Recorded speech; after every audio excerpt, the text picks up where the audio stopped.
Hello students, welcome to discussion of GTSC 2020 physics. Start करने से पहले मैं आप लोग को बता दूं कि मंडे को हम लोग एक इंपॉर्टेंट मंडे यानी कि इसी मंडे 22 जून को हम लोग एक इंपॉर्टेंट वर्कशॉप होल्ड करने वाले हैं और वो बहुत ही ज्यादा इंपॉर्टेंट है। काफी अच्छे उसमें फंडे आप लोग को दिए जाएंगे प्रिपरेशन से रिलेटेड। सो मेक श्योर कि आप लोग उस वर्कशॉप को अटेंड करो। एंड बिफोर स्टार्टिंग मैं आप लोग को एक चीज और बताना चाहूंगा कि सिंस ये सारे क्वेश्चंस आप लोग अटेम्प्ट कर चुके हो, सो क्वेश्चन की लैंग्वेज पढ़ने पे मैं टाइम वेस्ट नहीं करूंगा। I will just provide you the hints और hints will be sufficient to reach the final answer. अगर कैलकुलेशंस आती हैं तो कैलकुलेशंस करने में आप लोग एक्सपर्ट हो ही, अच्छे बच्चे हो, कर लोगे। चलो फिर करते हैं स्टार्ट। तो सबसे पहला क्वेश्चन है, इंटेंसिटी दे रखी है और एंगल में हम लोग को परसेंटेज एरर चाहिए। तो जब भी ऐसा कुछ कॉम्प्लेक्स सा एक्सप्रेशन आ जाता है ना, तो हमेशा लॉग लेके डिफरेंशिएट कर दो। ln i आया तो यहां पर ln i not plus ln मतलब कि नेचुरल लॉग। अब इसको डिफरेंशिएट करोगे तो 1/i आ गया और di आ गया। अच्छा, i नॉट कांस्टेंट है, यहां पर 2 आ गया। cos थीटा का ln cos थीटा का 1/cos थीटा आ गया। cos थीटा का डिफरेंशिएशन माइनस साइन थीटा आ गया और यहां पर d थीटा आ गया। तो बस यहां से आपके पास di/i आ जाएगा। थीटा की वैल्यू दे रखी है तो आपके पास यहां से d थीटा का एक्सप्रेशन है, d थीटा अपॉन थीटा निकाल लेना, आंसर आ जाएगा। Simple stuff. और थीटा, यह ध्यान रखना कि यहां पे थीटा को आप लोग को SI यूनिट से पुट करना होगा। सो थीटा को π/6 पुट कर देना, वो आप कर लोगे स्मार्ट। अच्छा, ये तो स्टैंडर्ड सा क्वेश्चन है। जब रेस्ट से ड्रॉप किया तो ऐसे, जब उसको ऊपर फेंका तो -h इक्वल्स टू ut, ऐसे कुछ आ जाएगा। रादर मैं माइनस साइन को एडजस्ट कर देता हूं, तो इधर पे माइनस आ गया, इधर प्लस आ गया। Equation 1, equation 2। और थर्ड केस में जब नीचे फेंका, डाउनवर्ड डायरेक्शन को पॉजिटिव लेते हुए मैं क्वेश्चन सॉल्व कर रहा हूं। हम लोग को टाइम्स में रिलेशन निकालना है। अच्छा, एक टाइम t1 अज्यूम कर लेते हैं, एक टाइम t2 अज्यूम कर लेते हैं। सो जब ऊपर फेंका तो टाइम t1, नीचे फेंका तो t2। हम लोग को टाइम्स में रिलेशन चाहिए तो h को एलिमिनेट करना है। तो पहले तो h की वैल्यू दोनों में ठूसो। तो इक्वेशन 2 से अपने पास आ जाएगा हाफ gt स्क्वायर, और जो राइट हैंड साइड का हाफ gt1 स्क्वायर है ना, उसको मैं लेफ्ट हैंड साइड में ले आया ऐसे। फिर यहां से अपने पास ये आ गया। थर्ड से ऐसे देखोगे, h की वैल्यू पुट की तो हाफ gt स्क्वायर और फिर माइनस हाफ g t2 का स्क्वायर इक्वल्स टू ut2। अब इसको इस तरह से लिखने का फायदा ये है बिकॉज h और u दोनों हमें एलिमिनेट करना है। इन दोनों इक्वेशंस को डिवाइड कर देना, u कैंसिल हो जाएगा, सिंप्लीफाई कर लेना, बल्ले बल्ले। अच्छा, एक पेन है और एक पेपर पे रखा हुआ है, रफ टेबल है, तो एक तरह से ब्लॉक ओवर ब्लॉक प्रॉब्लम है। तो ये स्मॉल m, ये कैपिटल M।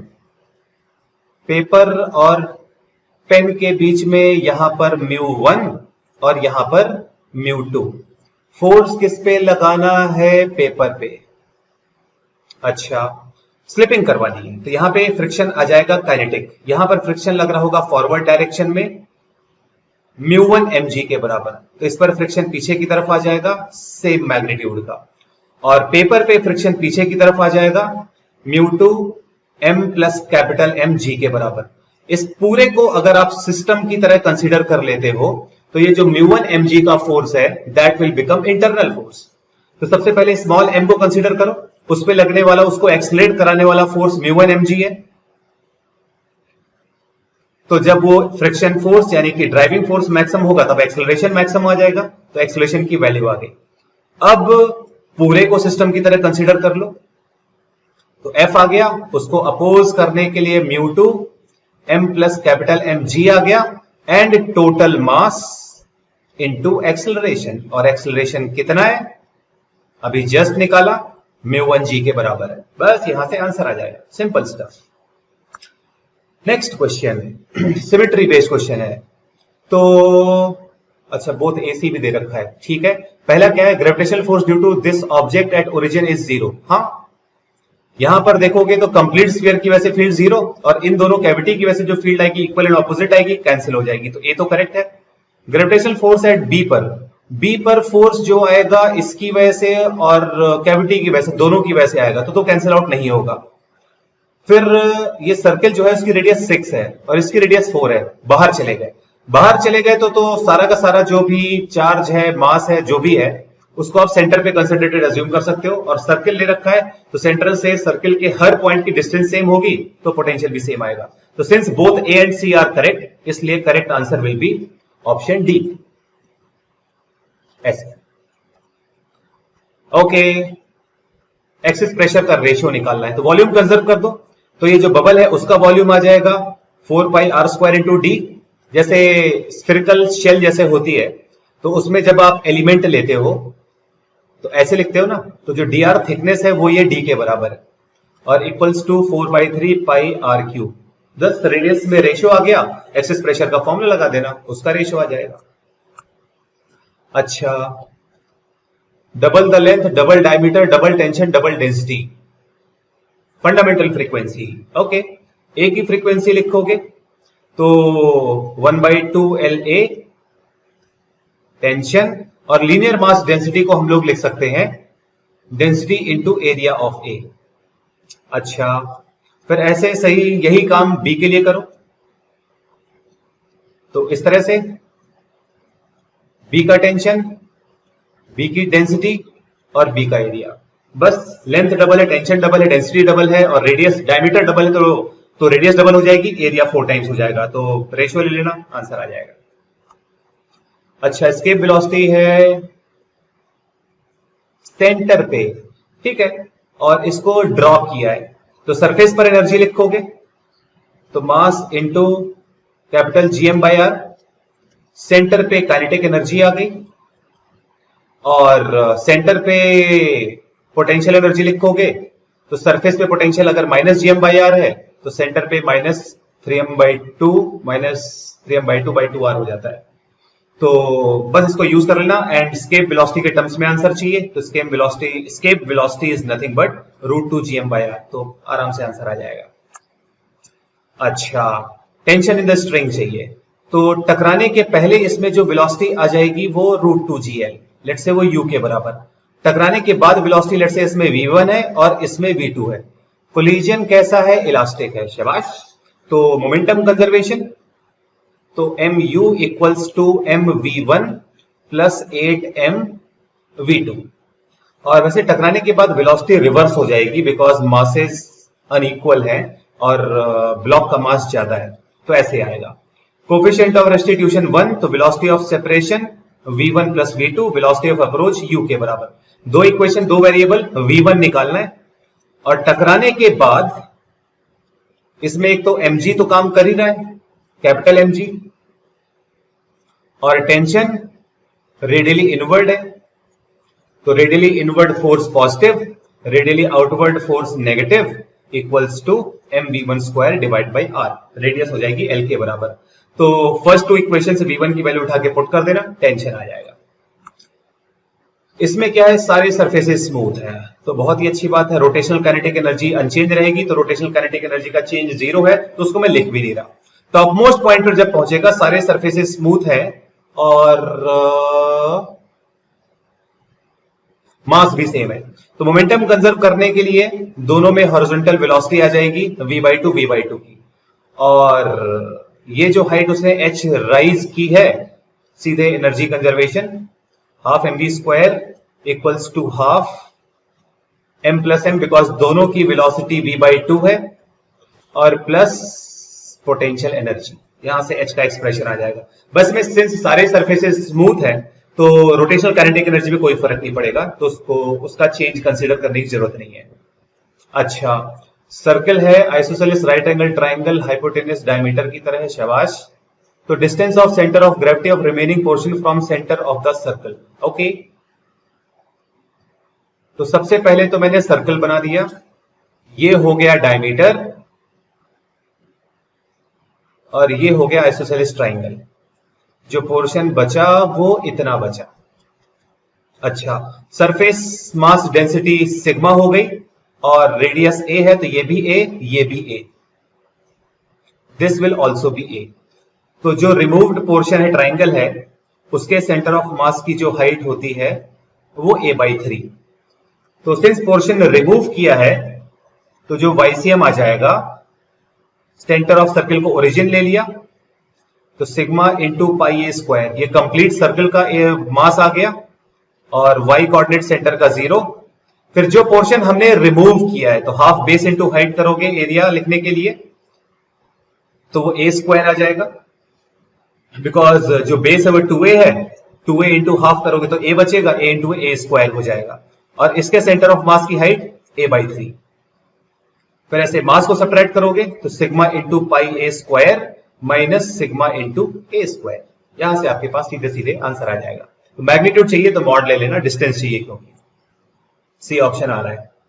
अच्छा, इसमें क्या करना है, टॉर्क किसके अबाउट चाहिए, ओ के अबाउट, ठीक है। तो यहां पर एक छोटा सा एलिमेंट कंसीडर किया dy का, किस हाइट पर, y की हाइट पर। तो उसकी फ्री सरफेस से जो डेप्थ हो गई वो हो गई h माइनस वाई। तो टॉर्क लिक्विड की वजह से चाहिए तो प्रेशर आ गया ऐसे, इसकी वजह से जो फोर्स आ जाएगा तो प्रेशर इंटू एरिया, एरिया आ जाएगा d l into d y और उसकी वजह से पॉइंट ओ के अबाउट टॉर्क लिखोगे तो df into y. Total torque के लिए इंटीग्रेट कर देना, y कहां से कहां तक, 0 से लेकर h तक, तो आंसर आ जाएगा। मुझे इसका रिजल्ट याद है, सी ऑप्शन आएगा। ओके, अच्छा अब यहां पे स्लाइटली कॉनिकल है, ठीक है, तो ये चीज वैलिड है। और क्या चाहिए, टोटल एक्सटेंशन। तो यहां से कुछ तो x डिस्टेंस पर अगर आप एक dx की स्ट्रिप कंसीडर करते हो, ठीक है, तो यंग्स मॉडुलस y,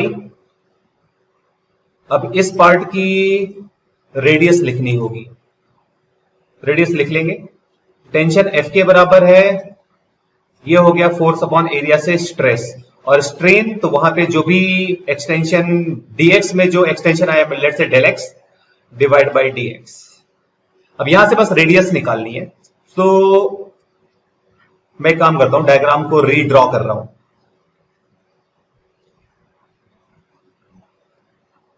ये है a के बराबर और ये है b के बराबर, तो let's say this is theta. तो tan थीटा अपने पास आ गया b minus a divide by l. अब x डिस्टेंस पर अगर आपको रेडियस निकालनी है तो देखो tan theta can be written as r minus a divide by x. तो r का एक्सप्रेशन आ जाएगा x tan theta plus a। तो थीटा वैसे स्मॉल होगा, तो बिकॉज ऑफ दिस कंडीशन तो tan थीटा की जगह सिर्फ थीटा ही पुट कर सकते हो, जो भी आपको कंफर्टेबल लगे। ये r का एक्सप्रेशन यहां पुट कर देना तो आपका r x के टर्म्स में आ जाएगा और फिर इंटीग्रेट कर देना तो आंसर आ जाएगा। और फिर लॉग वर्क के टर्म्स में आंसर शायद आएगा, तो फिर इस चीज को फिर से यूज कर लेना। b minus a divide by L negligible है तो ln 1 प्लस एक्स का एक्सपेंशन आएगा, वो आप लोग यूज कर सकते हो। Okay, in this question constant rate है, तो ये जो कांस्टेंट रेट है उसको p मान लिया, q equals to m s delta theta, q को लिख सकते हैं p into t m s delta theta. तो इनिशियल टेम्परेचर का स्टैंडर्ड 0 मान लो तो theta can be written as p t divide by m into s. Power constant है, मास का रेशियो जो भी आ जाएगा और स्पेसिफिक हीट का मल्टीप्लीकेशन, तो वहां से आपके पास ये स्लोप्स आपको दे ही रखे हैं थीटा बाई टी का, स्लोप कंपेयर करना, मास का रेशियो पता ही है, स्पेसिफिक हीट्स का रेशियो आ जाएगा। नेक्स्ट क्वेश्चन, ये तो 11th जब आप लोगों ने कार्नोट साइकिल की एफिशिएंसी निकाली होगी तो उसमें ये रिलेशन आप लोगों ने निकाला होगा कि VB by VC equals to VA by VD आ जाता है, एग्जैक्ट इक्वल आ जाता है, तो ठीक है, उस पर मैं नहीं जा रहा।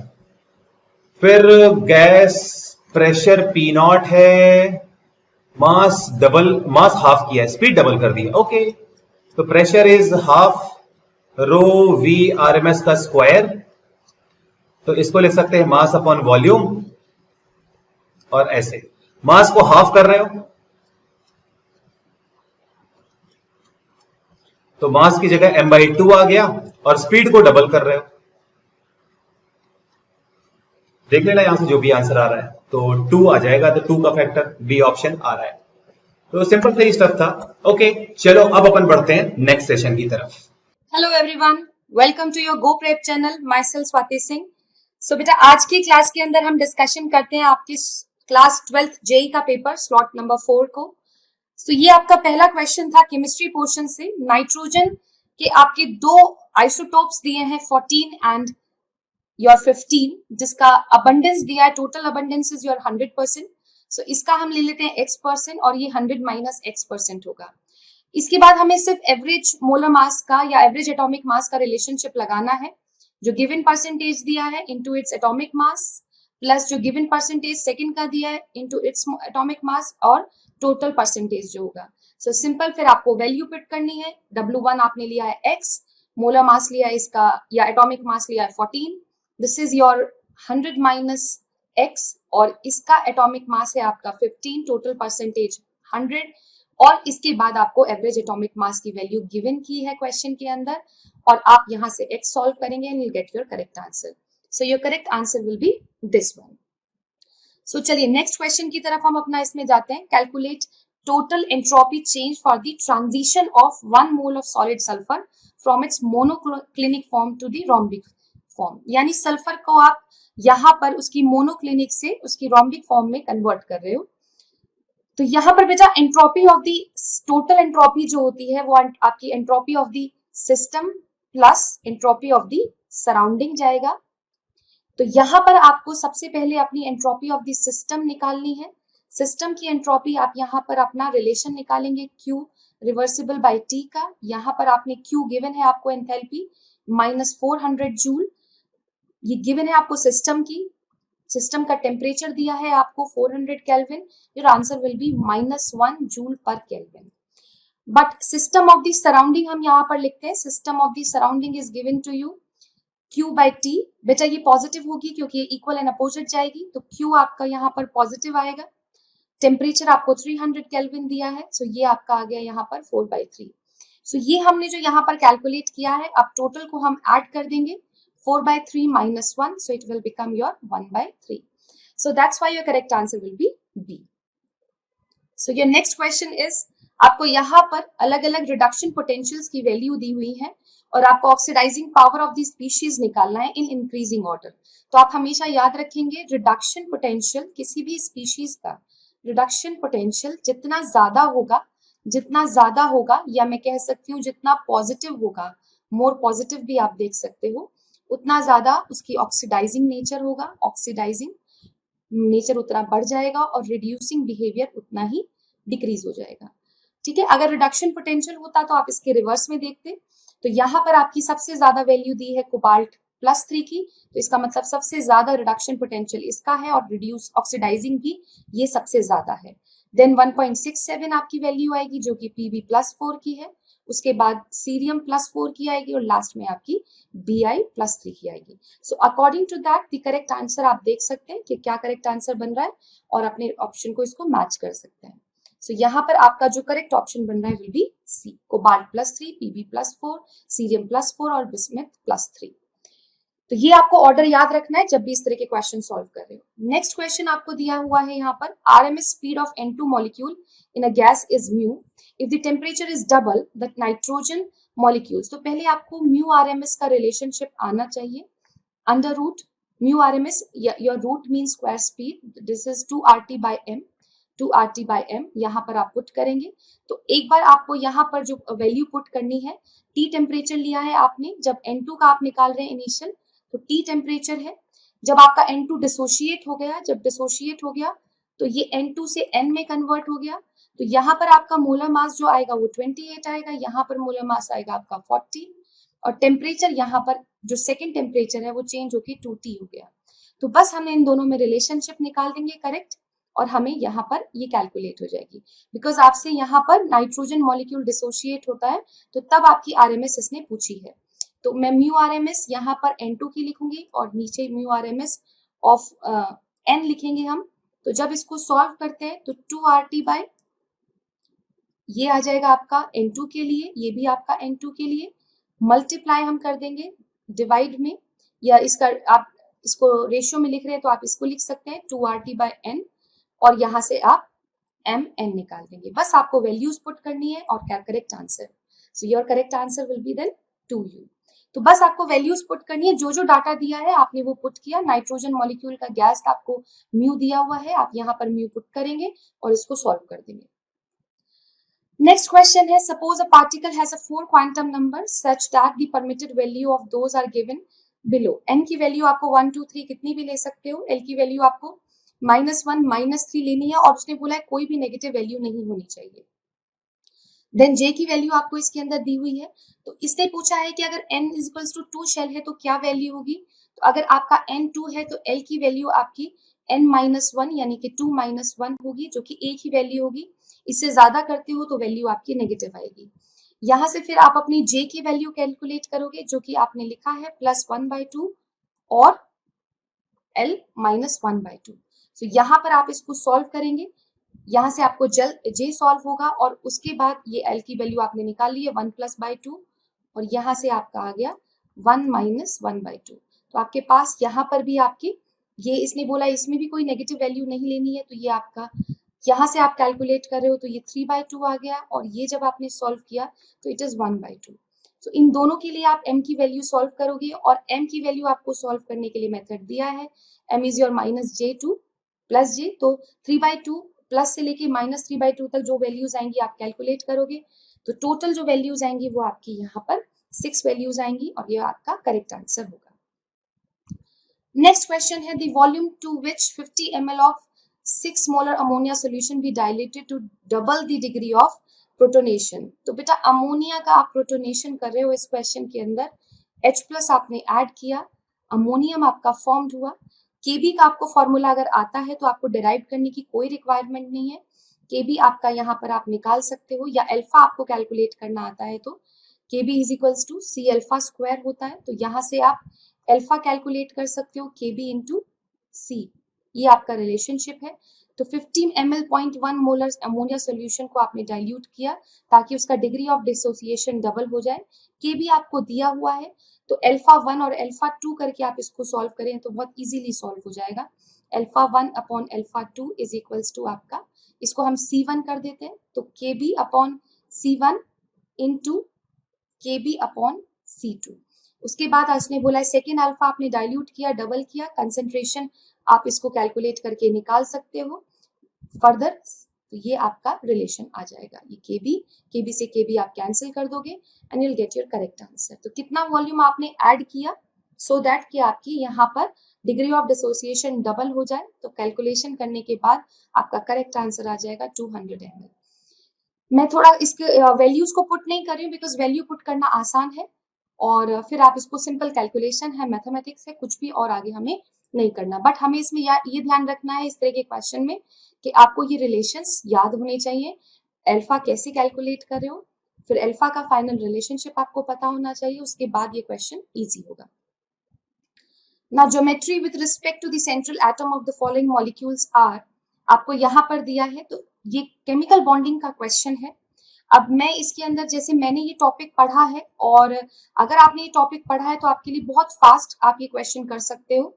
यहाँ पर आपका नाइट्रोजन के पास लोन पेयर है, इसके पास वैकेंट डी ऑर्बिटल है, तो ये इसको बैक बॉन्डिंग करेगा, ये ध्यान रखेंगे। तो बैक बॉन्डिंग का कॉन्सेप्ट है ये, बैक बॉन्डिंग करने की वजह से ये स्पीशीज आपकी पिरामिडल थी लेकिन प्लेनर हो जाएगी। अगर आप सेम रीजन देखेंगे नाइट्रोजन और मिथाइल के अंदर, तो नाइट्रोजन और मिथाइल में यहाँ लोन पेयर है पर कोई वैकेंट ऑर्बिटल नहीं है, तो नो बैक बॉन्डिंग, कोई बैक बॉन्डिंग नहीं है, इसीलिए आपका ये जो हुआ ये आपका पिरामिडल शेप हुई, इसमें प्लेनरिटी नहीं आएगी, पिरामिडल, ठीक है। देन आप दूसरा केस देख सकते हो, फॉस्फोरस है, SiH3 है, SiH3 है सेम। तो बेटा यहाँ पर आपके पास लोन पेयर है लेकिन इसका ऑक्टेट पूरा है इस केस के अंदर, तो ये वाली जो ज्योमेट्री होगी अगेन ये भी आपकी पिरामिडल होगी क्योंकि इसके अंदर भी बैक बॉन्डिंग नहीं हो पाएगी। सो दैट्स वाई ऊपर से ये जो बॉन्ड है 2p बॉन्ड बहुत स्ट्रॉन्ग नहीं होता, इसीलिए effect of back bonding less है। तो इसीलिए आपका जो करेक्ट आंसर हुआ पहला आपका प्लेनर, फिर आपका पिरामिडल, और आपका थर्ड भी पिरामिडल ही होगा, ठीक है, तो बैक बॉन्डिंग का कॉन्सेप्ट अप्लाई किया इस क्वेश्चन को सॉल्व करने के लिए।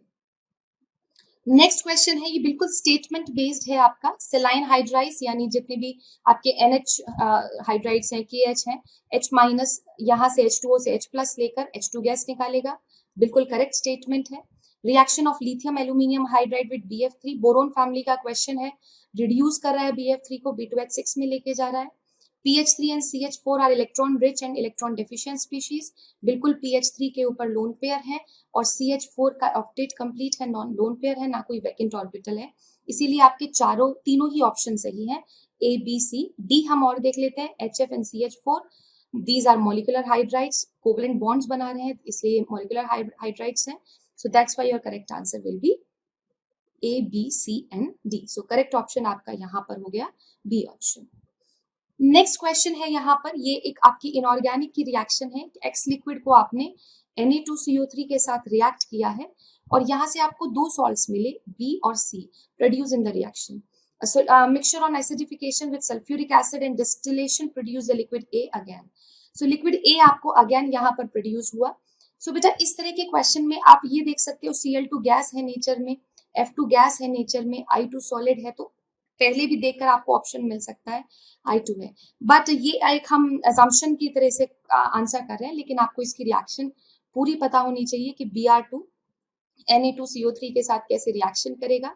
यहाँ पर ये आपका NaBr फॉर्म कर रहा है और प्लस NaBrO3 फॉर्म कर रहा है, बाकी आपके प्रोडक्ट्स होंगे, ये दोनों आपके फर्दर H2SO4 के साथ रिएक्ट करके आपको दोबारा से यहाँ पर Br2 प्रोड्यूस कर देंगे।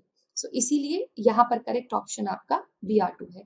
इनऑर्गेनिक का क्वेश्चन है, अगर आपने ये रिएक्शन पढ़ी है तो ये क्वेश्चन बहुत इजी है, नहीं पढ़ी है तो थोड़ा सा मुश्किल होगा क्वेश्चन करने में। Consider the following conversion O plus electron delta H1, delta H3 और डेल्टा H2। आपको सिर्फ इलेक्ट्रॉन एफिनिटी का कॉन्सेप्ट आना चाहिए, तो हम ऑप्शंस को देख के आंसर करते हैं। Delta H3 is more negative than delta H1 and delta H2। Delta H3 because chlorine की एफिनिटी सबसे ज्यादा होती है, फ्लोरीन से भी ज्यादा होती है, देन आपका ऑक्सीजन का ऑर्डर जाता है। सो ये अगर आपको पता है तो करेक्ट आंसर आपका A हुआ। Delta H1 is less negative than delta H2। H1 आपकी लेस नेगेटिव है डेल्टा H2 से, बिल्कुल, क्योंकि ऑक्सीजन की एफिनिटी फ्लोरीन से कम है, इसीलिए बी ऑप्शन भी सही है। हमें यहाँ पर इनकरेक्ट स्टेटमेंट देना है। Delta H1 and delta H2 and delta H3 are negative, बिल्कुल सही। ऑक्सीजन एक इलेक्ट्रॉन गेन कर रहा है, नेगेटिव है, ये भी एक, ये भी, लेकिन हम जब दोबारा दूसरा इलेक्ट्रॉन गेन करेंगे तो डेल्टा H4 आपकी पॉजिटिव होगी, तो ये करेक्ट ऑप्शन है। Delta H1 and delta H3 are negative, ये हम पहले प्रूव कर चुके हैं, और डेल्टा H2 और डेल्टा H4, तो डेल्टा H2 हमने पहले नेगेटिव प्रूव किया है, सो इसीलिए आपका करेक्ट ऑप्शन, जो करेक्ट आंसर है वो डी है, लेकिन इनकरेक्ट ऑप्शन है। Next question is your equivalent, ये आपका ऑर्गेनिक का क्वेश्चन है। इसके अंदर आपने ये स्पीशीज ली है, HBr का आपको रिलेशन देखना है। तो बेटा मार्कोनिकॉफ रूल को मैंने बस फॉलो किया, अगर आप देखें तो ये प्लस है, ये माइनस है, तो ये इधर गया क्योंकि आपका जो स्टेबल कार्बोकेटायन है वो इधर बन रहा था। अगर आप इधर अटैक कराते तो ये आपका 2 डिग्री बनता, यहाँ से आपका 3 डिग्री कैटायन बन रहा है, इसीलिए ये अटैक यहाँ पर हुआ, प्लस फॉर्म आया, CH डबल बॉन्ड CH2। आप इसको रेजोनेंस करेंगे इधर, तो ये आपका, क्योंकि ज्यादा कॉन्जुगेटेड या ज्यादा सब्सटीट्यूटेड एल्कीन आपको मिल रहा है यहाँ पे, CH2, ये Br यहाँ पर अटैक कर जाएगा। सो उसी के अकॉर्डिंग आप अपना आंसर मैच कर सकते हैं, correct answer will be D then. तो सिर्फ मैंने मार्कोनिकॉफ रूल्स को फॉलो करा, स्टेबिलिटी ऑफ कार्बोकेटायन देखा और उसी पर बेस्ड ये क्वेश्चन किया। देन IUPAC का नेमिंग है बेटा, ये आपका यहाँ से इसकी आप नेमिंग करोगे 1, 2, 3, 4 एंड 5, तो आपका ये क्वेश्चन यहाँ से हो जाएगा। बेंजीन आप अपनी पेरेंट चेन लेंगे, तो ये हो जाएगा 1,3 मिथाइल साइक्लोपेंटाइल, क्योंकि ये भी आपकी साइड चेन है, सो करेक्ट ऑप्शन उसी के अकॉर्डिंग ये आपका बी आ जाएगा, 1,3- methyl cyclopentyl benzene. So correct option आपका बी है, सिंपल IUPAC बेस्ड क्वेश्चन है। This is the another question बेटा, जब भी आप OH की रिएक्शन कराओगे H+ से, तो ये अच्छा लीविंग ग्रुप बनकर यहाँ से लीव कर जाएगा, तो मैं सीधा ये रिएक्शन यहाँ पर इसकी लिख देती हूँ। ये इस तरीके से यहाँ पर प्रोडक्ट बना, मिथाइल यहाँ पर आया, ये पॉजिटिव चार्ज। अब सिंपल ये शिफ्ट इधर होगा, क्योंकि डबल बॉन्ड बन सकता है यहाँ पर, और रिंग एक्सपेंशन हो सकती है। तो रिंग एक्सपेंड करके ये आपकी 6 मेंबर्ड रिंग बनाएगी। ये डबल बॉन्ड यहाँ था, ये आपने क्रिएट किया, ये plus charge plus methyl and methyl. Hyper conjugation की वजह से यहाँ दोबारा डबल बॉन्ड कैरेक्टर्स आ सकते हैं। सो इसी की वजह से आपका करेक्ट आंसर जो हुआ, सब पर डबल बॉन्ड आया, बेंजीन बना, और ये आपका correct option. So that's why your correct answer will be B. तो सिंपल मैंने डिहाइड्रेशन ऑफ एल्कोहल किया, एसएन यहाँ पर स्टेबिलिटी ऑफ कार्बोकेटाइन को देखा, देन रिंग एक्सपेंशन किया क्योंकि 5 और 3 मेंबर्ड स्ट्रेन के कारण बहुत अनस्टेबल होगा, तो आसानी से 1 2 यहाँ पर शिफ्ट हो जाएगा, डबल बॉन्ड आ जाएगा, प्लस चार्ज है, फिर हाइपर कॉन्जुगेशन से stability. Which of the following compound is anti-aromatic in nature? Anti-aromatic और aromatic के लिए आपको हकल रूल पता होना चाहिए। हकल रूल यानी आपकी 4n पाई इलेक्ट्रॉन्स है, 4n प्लस 2 पाई इलेक्ट्रॉन है अगर, तो ये आपका एरोमेटिक है। अगर आपको एंटी एरोमेटिक देखना है तो 4n पाई इलेक्ट्रॉन है, लेकिन ये तब होंगे जब आपका कंप्लीट साइक्लिक कॉन्जुगेशन होगी, कंप्लीट साइक्लिक कॉन्जुगेशन। अगर कंप्लीट साइक्लिक कॉन्जुगेशन नहीं है तो वो नॉन एरोमेटिक है, जैसे कि इस केस के अंदर या इस केस के अंदर, दोनों आपके नॉन एरोमेटिक हैं, ये भी आपका नॉन एरोमेटिक है। ये आपका कंप्लीट एरोमेटिक है, आप इलेक्ट्रॉन काउंट करो तो यहाँ पर 10 पाई इलेक्ट्रॉन है, तो ये एरोमेटिक। ये आपका 4 पाई है इलेक्ट्रॉन्स, तो ये आपका anti aromatic. So that's why correct answer will be D. So this is the last question of chemistry. आप BH3 THF को देखेंगे तो बेटा ये जो रिएक्शन है इसको देखते ही समझ आ जाएगा, अगर आपने रिएक्शन पढ़ी है, hydroboration reaction and oxidation. Hydroboration oxidation आपको सिंपल एंटी मार्कोनिकॉफ रूल्स को फॉलो करना है और OH को वहां लगाना है जहां पर आपको लेस डिग्री अल्कोहल मिल रहा है, या फिर कह सकते हो जहां पर सब्स्टिट्यूशन कम है। सो डबल बॉन्ड है, इस साइड आपका यहाँ पर H अटैक करेगा और इस साइड आपका OH अटैक करेगा। सो इसी के अकॉर्डिंग जो करेक्ट आंसर हुआ वो आपका C है। So correct answer is your C। So this is all about today's discussion. तो ये सोल्यूशन आपको मैंने पूरा दे दिया है एंड आई होप कि ये सोल्यूशन आपको समझ आया होगा। Thank you so much. Hello everyone, slot 4 में सभी लोगों ने बहुत अच्छा परफॉर्म किया होगा, सभी लोगों की तैयारी बहुत अच्छे से चल रही थी। तो अभी मैं स्लॉट 4 स्टैंडर्ड 12th के लिए GTSC में मैथ सेक्शन के सारे क्वेश्चंस का डिस्कशन करने वाला हूं। And before that there is one workshop on Monday, do not forget to join that workshop. So the first question was find the value of a for which possess roots with opposite sign. तो किसी भी quadratic के अगर roots का sign opposite है तो हम सबको मालूम है कि उसमें प्रोडक्ट ऑफ द रूट्स कैसा हो जाएगा, नेगेटिव। सबसे पहले देखते हैं इसका करेक्ट आंसर क्या है। The correct answer is B option. कैसे सॉल्व करना है, तो प्रोडक्ट ऑफ द रूट्स कैसा होना चाहिए, नेगेटिव, क्योंकि रूट्स का साइन अपोजिट है। प्रोडक्ट ऑफ द रूट्स हम सबको मालूम है C अपॉन A हम लोग लिख सकते हैं, तो C कितना हो जाएगा, a square minus 3a plus 2 divided by 3 must be less than 0। इसको सॉल्व करूंगा, a minus 2 a minus 1 less than 0, तो a की वैल्यू कहां से कहां तक आ जाएगी, 1 से लेकर 2 तक। क्वेश्चन नंबर 2 पर चलते हैं। हमारे पास एक सीक्वेंस है जिसके 9 टर्म्स का एडिशन फाइंड करना है। हम सबको मालूम है इस तरह के सीक्वेंसेस में सबसे पहले जनरल टर्म फाइंड करते हैं और उसके बाद फिर उस पर सिग्मा अप्लाई कर देंगे तो 9 टर्म्स का सम आ जाएगा। इसका करेक्ट आंसर है B, 96 is the right answer. कैसे सॉल्व करना है, तो सबसे पहले मैं इसका जनरल टर्म लिखूंगा। तो देखो जनरल टर्म में 1 क्यूब 2 क्यूब 3 क्यूब से लेकर n क्यूब तक का एडिशन आएगा, जिसका फॉर्मूला ये होता है। नीचे 1 3 5 7 n टर्म्स का एडिशन आएगा, तो ऑड नेचुरल नंबर्स में n टर्म्स का एडिशन n स्क्वायर होता है। सिंप्लीफाई करूंगा तो जनरल टर्म आ जाएगा 1/4 n प्लस 1 का होल स्क्वायर। इसको मैं ओपन कर रहा हूं, तो n square plus 2n plus 1 divided by 4। Sigma apply कर दूंगा, n की वैल्यू यहां पर 9 है। पहले तो मैं 1 से लेकर n तक सिग्मा अप्लाई कर रहा हूं, तो हर एक का फॉर्मूला हम सबको मालूम है, n स्क्वायर का ये होता है, n का ये होता है, 1n टाइम्स ऐड होकर कितना हो जाएगा n।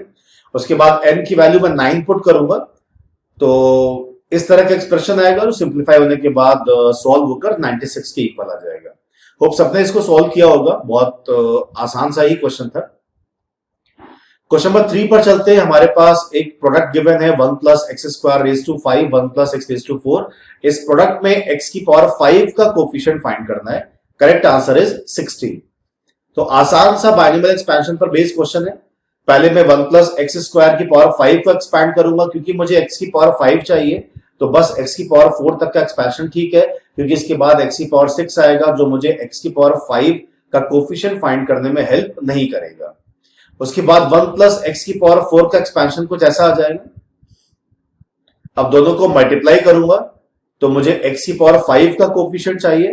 तो देखो ये 5c1 4c3 से मल्टीप्लाई होगा तो एक कोफिशिएंट मिलेगा मुझे, दूसरा 5c2 4c1 से मल्टीप्लाई होगा तो दूसरा x की पावर 5 का कोफिशिएंट मिलेगा। ऐड करूंगा तो 60 आ जाएगा। क्वेश्चन नंबर 4 पर चलते हैं। km स्ट्रेट लाइन है जिसकी लेंथ 13 यूनिट्स है।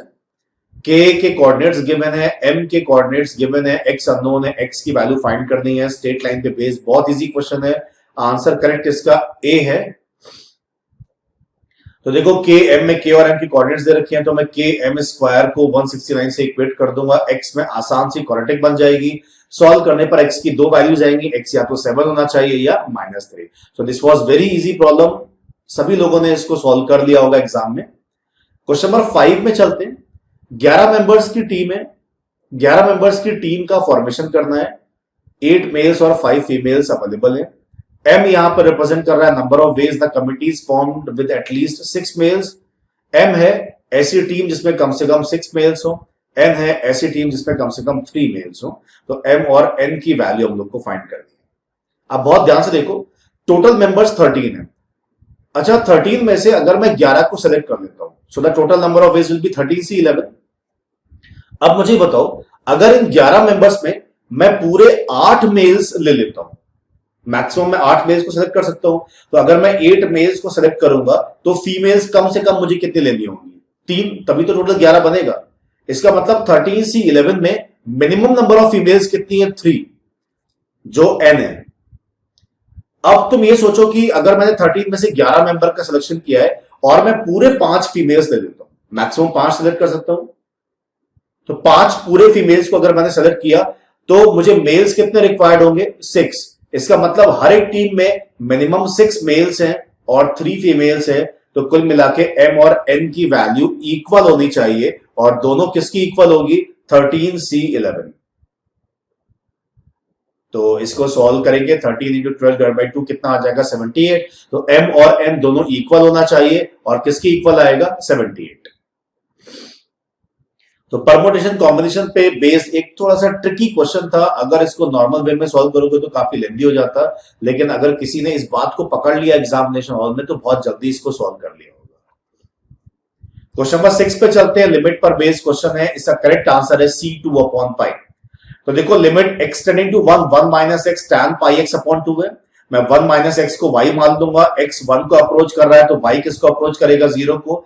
सारी वैल्यूज y के टर्म्स में अगर सब्स्टिट्यूट करूंगा तो लिमिट कन्वर्ट हो जाएगी। y tending to 0, y tan 1 minus y/2। इसको मैं ओपन करूंगा तो ये कॉट में कन्वर्ट होगा, cot πy/2, जिसको मैं नीचे ले गया तो ये बन जाएगा tan πy/2। उसके बाद ऊपर y था, इसको मैंने π/2 से मल्टीप्लाई किया, π/2 से डिवाइड किया, तो ये पूरी लिमिट 1 हो जाएगी और करेक्ट आंसर हम लोग को क्या मिल जाएगा? 2/π। Question number 7। Minimum number of times a fair coin be toss so that the probability of getting at least one head is more than 99%। कम से कम एक हेड मिलना चाहिए। तो कितनी बार मैं कॉइन को टॉस करूं प्रोबेबिलिटी 99% से ज्यादा हो, कम से कम एक बार हेड मिलेगी? Correct answer is D. तो देखो, एटलीस्ट वन हेड मुझे मिलना चाहिए n टॉसेस में। This is not on, this must B 1। This is at least one head in n tosses. मैंने मान लिया n टॉसेस रिक्वायर्ड है मिनिमम नंबर, तो मैं इसको दे सकता हूं 1 माइनस प्रोबेबिलिटी ऑफ मुझे एक बार भी हेड नहीं मिला। तो टोटल में से अगर मैं ये सबट्रैक्ट कर दूंगा, मुझे एक बार भी हेड नहीं मिला, तो क्या बचेगा? कम से कम एक बार हेड मिला हो। तो मैं इसको ले सकता हूं 1 माइनस 1/2 की power n। This is n। n times toss किया है, सो 1 माइनस 1/2 की power n must be greater then 0.99, क्योंकि प्रोबेबिलिटी 99% ज्यादा चाहिए। इसको मैं सॉल्व करूंगा तो मेरे पास ये रिलेशन आ जाएगा, और अगर मैं इसको अच्छे से लिखूं तो रेसिप्रोकल लिखने पर मैं लिख सकता हूं 2 की power n must be greater than 100। n कितना होना चाहिए? 7। So D is the right answer. Question number 8 में z3 + 4 आयोटा है। हमें इस पर्टिकुलर कॉम्प्लेक्स नंबर का मॉडुलस फाइंड करना है। Correct answer is A. इसका मॉडुलस फाइंड करना है, ध्यान देना। चलो, सबसे पहले तो z³ - 6z² + 6z है। मेरे पास देखो z -3 4 आयोटा गिवन है। अगर मैं दोनों साइड स्क्वायरिंग करूंगा तो z² + 9 -6z कितना आ जाएगा -16। मैं यहां से लिख सकता हूं z² -6z, ये कितना हो जाएगा 16 और 9 25, this must be equals to 0। तो देखो बार बार मैं इसी रिलेशन का यहां पर यूज करता रहूंगा। अब देखो मैंने इसको लिखा z³ -6z² plus 6z plus 9z minus 9z, मैंने इसको ऐड सब्ट्रैक्ट किया, z कॉमन लिया तो z² -6z प्लस 9 यहां पर आया और इन दोनों का डिफरेंस 3z मैंने अलग कर दिया। तो देखो z इंटू z -3 का होल स्क्वायर, अच्छा z -3 के होल स्क्वायर को डायरेक्टली यहां पर 4 आयोटा का स्क्वायर भी यूज कर सकते हैं और इस रिलेशन का भी यूज कर सकते हैं। जैसे माने वैसे अप्रोच करो, दोनों से सेम चीज हम लोग को मिलने वाली है। तो कुल मिला के ये सॉल्व होकर कितना आ जाएगा -19z। तो मुझे -19z का मॉडुलस फाइंड करना है। So it will become 19 times of mod z, z 3 plus 4 iota है तो मॉड कितना हो जाएगा 5, तो 19 इंटू 5 कितना हो जाएगा 95। क्वेश्चन नंबर 9 पर चलते हैं। लॉगरिथमिक इक्वेशन है, x की वैल्यू फाइंड करनी है, करेक्ट आंसर है डी। तो सबसे पहले तो देखो 9 को मैंने लिखा यहां पर 3 स्क्वायर, तो log 3 बेस 3 कितना हो जाएगा 1, ये बन जाएगा 4 की पावर 1/2। सिमिलरली 2 स्क्वायर ये बन जाएगा 9 स्क्वायर, 10 log 83 बेस x। अच्छा ये बन जाएगा 2, ये बन जाएगा 81, ये कितना हो जाएगा 83। फिर मैं दोनों साइड log अप्लाई कर रहा हूं बेस 10 पर, तो log 83 बेस 10 कितना हो जाएगा log 83 बेस x। फिर मैं दोनों का log बेस चेंज कर दे रहा हूं, log 83 by log 10, log 83 by log x, तो कुल मिला के log 10 कितना आ जाएगा log x। तो x की वैल्यू कितनी आनी चाहिए 10, जो a b c में कहीं पे भी मेंशन नहीं है, तो करेक्ट आंसर इसका क्या हो जाएगा डी। क्वेश्चन नंबर 10 देखो, वेविकर मेथड पे बेस्ड कितना आसान सा क्वेश्चन है। यहां पे कौन कौन से पॉइंट्स मुझे मार्क करने पड़ेंगे, -3, -2, 1 एंड 4। अच्छा 1 पे क्लोज सर्कल आएगा, -2 पे क्लोज सर्कल आएगा, बाकी पे ओपन सर्कल आ जाएगा और बाकी plus minus plus minus plus. तो देखो ग्रेटर दैन 0 पूछा गया है, मतलब ये इंटरवल अपना आंसर होगा, ये इंटरवल अपना आंसर होगा, ये इंटरवल अपना आंसर होगा। तो ध्यान से देखो ये तीनों इंटरवल्स एक ही ऑप्शन में हमको दिखाई दे रहे हैं, विच इज ए ऑप्शन। तो वेविकर मेथड पे बेस्ड इतना इजी क्वेश्चन था, सभी ने इसको जरूर सॉल्व कर लिया होगा। क्वेश्चन नंबर 11 पे चलते हैं। Right the equation of circle passing through the focus and centre of the circle is. तो फोकस से पास करे और सर्कल का सेंटर -2, 0 है। Correct answer is B. तो देखो ये तो काफी आसान सा क्वेश्चन है, क्योंकि फोकस के कोऑर्डिनेट्स हमारे पास 0 प्लस माइनस √25 - 16 हो जाएंगे। तो फोकस के कोऑर्डिनेट्स यहां पर क्या मिलने वाले हैं हमको, 0 प्लस माइनस 3। तो एक सर्कल है जो यहां से पास कर रहा है, सेंटर -2, 0 है, तो रेडियस मैं निकाल सकता हूं रूट ऑफ इसमें से किसी एक पॉइंट का डिस्टेंस -2, 0 से, तो 4 + 9, सो इट शुड बी √13। तो अब अगर मैं सर्कल की इक्वेशन लिखूंगा तो x + 2 square plus y square equals to 13। इसको सिंप्लीफाई करने पर आसानी से मुझे बी ऑप्शन मिल जाएगा। क्वेश्चन नंबर 12 पे चलते। Find equation of ellipse, latus rectum 5 given है और distance between the focus 3 given है, सेंटर ओरिजिन पर है। करेक्ट आंसर सी है। तो काफी आसान सा क्वेश्चन है। सबसे पहले लेंथ ऑफ लेटेस्ट रेक्टम हम लोग को मालूम है 2b² a, ये 5 की इक्वल गिवन है, तो b² कितना आ जाएगा 5a/2। Distance between the focus 2ae होता है, e को मैं ये लिख सकता हूं, ये बचेगा twice of root of a² - b² which is equal to 3। अच्छा उसके बाद a² - b² कितना आ जाएगा 9/4, a² कितना है 5a/2, यहां पे रखूंगा तो a की दो वैल्यूज आ रही हैं 3.2 और -0.7। नेगेटिव a को मैं एक्सेप्ट नहीं करूंगा, तो a की वैल्यू कितनी आ जाएगी 3.2। अच्छा a को 3.2 उठा के मैं इस वाले रिलेशन में पुट कर दूंगा, तो b की वैल्यू कितनी आ जाएगी √8। तो देखो a मालूम है, b मालूम है, इलिप्स की equation x² + a² + y² / b² equals to 1 में सब्स्टिट्यूट करेंगे और राइट ऑप्शन मिल जाएगा which is C option. Question number 13 में देखो रिलेशंस पे बेस्ड आसान सा क्वेश्चन था, ये सभी लोगों ने सॉल्व कर लिया होगा, इसको मुझे एक्सप्लेन करने की बिल्कुल भी जरूरत नहीं है। इक्विवेलेंस रिलेशन है, इसका मतलब रिफ्लेक्सिव, ट्रांजिटिव और सिमेट्रिक तीनों रिलेशन आएगा। तो अगर तुम लोग इसको 1 by 1 चेक करोगे तो you can easily find that this relation is reflexive, symmetric and transitive. तो तीनों होने की वजह से ये रिलेशन कैसा हो जाएगा, इक्विवेलेंस। क्वेश्चन नंबर 14 में चलते हैं। एक एक्सप्रेशन हमको दे रखा है dy बाय dx की वैल्यू पूछी है, तो डिफरेंशिएशन पे बेस्ड बहुत आसान क्वेश्चन था। करेक्ट आंसर इज ए। मैं एक बार बता देता हूं, अगर मैं इस एक्सप्रेशन को डिफरेंशिएट करूंगा तो देखो यहां पे प्रोडक्ट रूल लगेगा इन दोनों में। तो सबसे पहले x/2 का डेरिवेटिव कितना आ जाएगा 1/2। उसके बाद इसको डिफरेंशिएट करेंगे तो मुझे ये मिल जाएगा। उसके बाद मैं इस पर्टिकुलर टर्म को डिफरेंशिएट करूंगा तो a²/2 log का डेरिवेटिव 1 अपॉन समथिंग, और फिर इसका डेरिवेटिव 1 प्लस, ये सिंप्लीफाई करने के बाद आएगा। तो dy बाय dx को अगर हम लोग सिंप्लीफाई करेंगे तो सिंप्लीफिकेशन के बाद ये इस फॉर्मेट में कन्वर्ट होगा, और फाइनली डेरिवेटिव किसकी इक्वल आने वाला है, √a² प्लस x²। तो थोड़े से स्टेप्स इसमें ज्यादा लिखने थे, लेकिन क्वेश्चन बहुत स्ट्रेट फॉरवर्ड था, आसान क्वेश्चन था। So the last question of slot 4 is y equals to, एक फॉर्मेट हमको दे रखा है, डेरिवेटिव पूछा है फिर से dy बाय dx।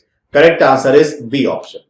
तो देखो y को x की पावर इंफाइनाइट टाइम्स लिखा हुआ है, तो अगर मैं इस पूरे एक्सप्रेशन को ध्यान से देखूं तो this complete expression is itself again y। So I can write this as y equals to x की पावर y।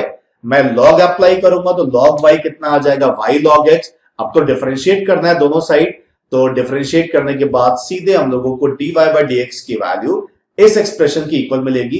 इसका मतलब बी ऑप्शन करेक्ट होगा।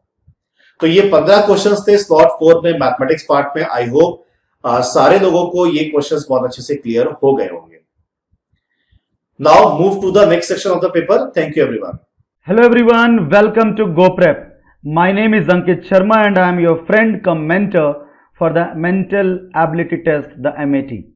I hope your GTS exam went really well, and now let us directly begin with a discussion of the questions. Now friends, this was the first question.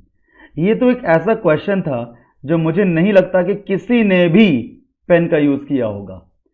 कहा जा रहा है the average marks of 10 students is 30। 10 students के average marks 30 हैं। If 6 marks is added with each students marks, सभी students के marks में 6 add कर दो तो एवरेज मार्क्स भी तो 6 ही बढ़ जाएगा। Alright, and hence the new average is 6। Alright everybody, so the average marks of 10 students was 30। 10 students का एवरेज मार्क्स 30 है, और अब सब स्टूडेंट्स के पास उनके जितने भी मार्क्स हैं इसमें 6 ऐड कर दो तो एवरेज मार्क्स भी 6 इंक्रीज कर जाएगा। सभी स्टूडेंट से 6 डिक्रीज कर दो तो सभी का मार्क्स 6 डिक्रीज भी कर जाएगा। ऑलराइट, अगर आप कोई भी चीज यूनिफॉर्मली ऐड कर रहे हो या सब्सट्रैक्ट कर रहे हो सब में, तो वही असर आपको एवरेज पे भी देखने को मिलेगा। Fine everybody, coming to the next question. Now guys, the question says if the least common multiple, तो गाइज एलसीएम of 23 and 24 क्या होगा? The LCM of 23 and 24 is 23 multiplied by 24. It's 5, 5, 2. Now this is given as A. This is given as A. ठीक है, कहा गया है if the LCM of 23 and 24 is A and the HCF, अब HCF क्या होगा 23 and 24 का guys? At this level when you are in class 12, आपको HCF बिल्कुल पता होना चाहिए और LCM कैसे भी निकालना है ये भी पता होना चाहिए। The HCF of them is 1 which is equals to B, और आपको बताना है find the value of A plus B। तो आपको बस A प्लस B करना है, so which is 552 plus 1 which will giving you 5, 5, 3। That is the required answer, और मुझे नहीं लगता कि यहाँ पे किसी भी स्टूडेंट को कोई भी प्रॉब्लम हुई होगी। Fine. Now guys, coming to the next question. Which letter set will come in the place of question mark? Guys, very easy question. LOK. आपको बस पैटर्न ऑब्जर्व करना है। LOK, देन उसके बाद है P, Q, P, उसके बाद है V, S, V, then D, U, C, and then इसके बाद और भी नंबर्स हैं। अब गाइज आपको यहाँ पे ध्यान से देखना है कि पैटर्न क्या चल रहा है। तो गाइज आप यहाँ पे इजीली देख सकते हो L+4 MNOP, P+6 QRS TUV, V+8 क्या हो जाएगा WXYZ ABCD, एंड अब 10 ऐड कर दोगे। So when you will add 10 to the place value of D, D की प्लेस वैल्यू 4 होती है, जब उसमें आप 10 ऐड करोगे you will be getting 14 and 14 means n। And guys n केवल एक ऑप्शन में दिख रहा है and hence you can safely mark that option. तो गाइस ये होता है स्मार्ट वर्क। अब अगर एक से अधिक ऑप्शंस होते जिसमें n होता तो हम बाकी भी चेक करते। O plus 2 is Q, alright, then guys O plus 2 PQ, Q plus 2 RS, TU, then U के बाद VW, तो यहाँ W आ जाएगा। एंड सिमिलरली वही काम आप यहाँ पे भी करते तो आपको यहाँ पे भी पता चल जाता कि क्या पैटर्न चल रहा है और क्या लेटर आएगा। Alright everybody, so answer to the question is undoubtedly option number A. So aptitude is all about finding the right answer. जैसे हमें यहाँ हिंट मिल गया कि स्टार्टिंग में n होगा और n कहीं पर नहीं था, we can safely mark option number A and move ahead. Now this is the question where aptitude really comes into picture. Guys आप लोग ऐसे क्वेश्चन इक्वेशंस बनाते हो, यू मेक इक्वेशंस, बट इसकी बिल्कुल भी कोई जरूरत नहीं है। मैं ये क्वेश्चन आपको वर्बली करना भी सिखा दूंगा, ध्यान से देखना। क्वेश्चन ने क्या कहा? गाइस आपके सामने 4 ऑप्शन है। ऑप्शन ए है 46, ऑप्शन बी है 56, ऑप्शन सी है 42, ऑप्शन डी है 50। ये आपको ऑप्शंस दिए गए हैं। अच्छा, अब कैसे इसको हम करें easily without pen and paper, जल्दी से जल्दी कैसे करें?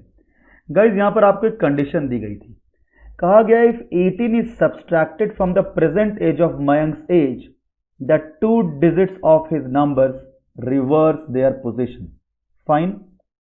तो गाइज एक कंडीशन आपके सामने दी गई है कि मयंक का जो भी प्रेजेंट एज है उसमें से अगर आप 18 सब्सट्रैक्ट कर दोगे तो उसकी जो डिजिट्स हैं एज की वो रिवर्स कर जाएंगी। ये पहली कंडीशन है, ठीक है। फिर दूसरी कंडीशन भी दी गई है, तो पहले हम एक एक करके चेक करेंगे। पहले जरा हम फर्स्ट कंडीशन चेक करते हैं। ऑलराइट, तो गाइज इसमें से 18 सब्सट्रैक्ट करो। जब आप इसमें से सब्सट्रैक्ट करोगे 18, what you will be getting? You will be getting 28। हम क्या कर रहे हैं? 18 सब्सट्रैक्ट कर रहे हैं, तो डिजिट्स रिवर्स नहीं हुई, तो ये आंसर नहीं हो सकता। ऑलराइट, अब इसमें से भी आप 18 सब्सट्रैक्ट करो, क्या हो जाएगा? इस यहां से जब आप 18 सब्सट्रैक्ट करोगे you will be getting 38। Digits reverse नहीं हुई, गॉन। गाइज यहां से भी आप 18 सब्सट्रैक्ट करो, you will be getting 32। And guys digits reverse नहीं हुई, बट जब आप इसमें से 18 सब्सट्रैक्ट करोगे you will be getting 24 and digits reverse हो गए। 42 का digits reverse 24, and hence directly यहीं पर आप आंसर मार्क कर सकते हो। Option number C 42 is the right answer. Clear everybody? Clear है? तो गाइस इसको ध्यान से देखिए, मैं 30 सेकंड का पॉज ले लेता हूं, ध्यान से देखिए और समझ लीजिए। फाइन। अब आपके मन में एक सवाल ये हो सकता है कि सर अगर ऐसे 2 ऑप्शंस होते जिनमें डिजिट्स रिवर्स करने पर, जिसमें 18 सब्सट्रैक्ट करने पर डिजिट्स रिवर्स हो जा रहे हैं, अगर ये क्वेश्चन आपका है तो आप सेकंड कंडीशन भी चेक करोगे। Also his age is 6 less than 8 times the sum of the digits of his present age. Guys sum of the digits क्या है? 4 + 2 6, 4 + 2 6 इंटू 8 48, एंड 48 - 42 करोगे तो भी 6 आ रहा है कि नहीं आ रहा है? So even the second condition is satisfied which says also his age is 6 less than 8 times the sum of the digits of his present age. All right, तो sum of the digits of the present age is 4 + 2 6 into 8 इज 48, and that minus the present age 42 will be giving you 6। तो इस तरह से without pen and paper हम easily इस question को कर सकते हैं, and this is where aptitude comes into picture. Here steps are not important, answer is important. Fine everyone? Now this is the last question. It says that a number, let us assume the number as x, when decreased by 30%, एक number को जब आप 30% decrease कर देते हो तो आपको 84 मिलता है, which implies that 70 by 100 into x is equal to 84. Therefore, x value will be 8400 into 70. और जब इसको आप सॉल्व करोगे you will be getting 120 as the required answer. Fine everyone? So the questions were really very easy and you could have easily scored well in this section. And with this, we come to an end of the session. I hope you understood all the question and do attend the workshop which will be organized on Monday. It is very, very important. Thank you. See you over there.